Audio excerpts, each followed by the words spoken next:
आओ आओ जी, बोले कुछ बोल तुम। आओ आओ जी, बोले कुछ बोल तुम। आओ आओ जी, बोले कुछ बोल तुम।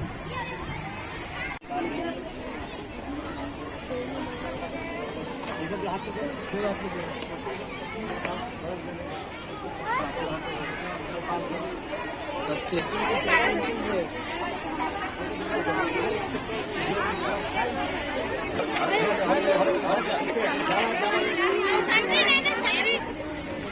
कितने बोलो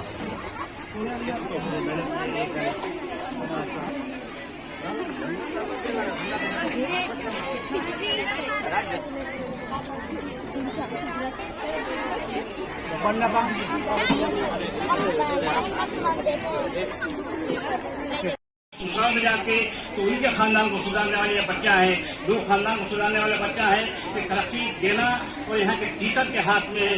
इंशाल्लाह आपको इनाम रखूंगा और टीचर को इनाम दिया जाएगा जब आपके बच्चा फर्स्ट क्लास आ जाएंगे।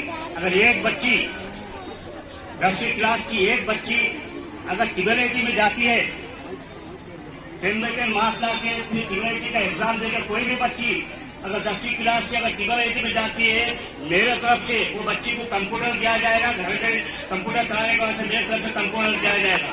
एक बच्ची जान लो या 10 बच्ची जान लो या 50 बच्ची टिबलिटी में जान लो, बच्चा का भी हौसला आप लोग भी दो और टीचर भी काम है उनको आगे बढ़ा के वो 10वीं क्लास का सही एग्जाम दे के बच्चों को आगे बढ़ाओ। टिबलिटी में जाने की कोशिश करो। अगर टिबलिटी में एक बच्ची चली जाती है, अगर 10 बच्ची जाते हैं तो 10 खानदान सुधरते हैं। वहाँ 5 साल 6 साल का जो कोर्स होता उनके अंदर उसको गवर्नमेंट की नौकरी लग जाती है बच्चा को। मेरा कहना है अपने बच्चों को आगे बढ़ाने के वास्ते 10वीं क्लास में आके ज्यादा मेहनत करो। आप टीचर को बोलो, पेरेंट्स को बोलो, मेहनत करते हैं अपने गाँव को और केंद्र साहब का नाम रोशन करो, हमारा नाम रोशन करो। हम भी फखर से बोलते हैं हमारा भी गवर्नमेंट स्कूल ऐसा है, हमारे बच्चा का फर्स्ट क्लास टिबलिटी में है, ये खुशी होंगी। मैं इतना कहता हूँ आपकी जगह करता हूँ। अल्लाह हाफिज़।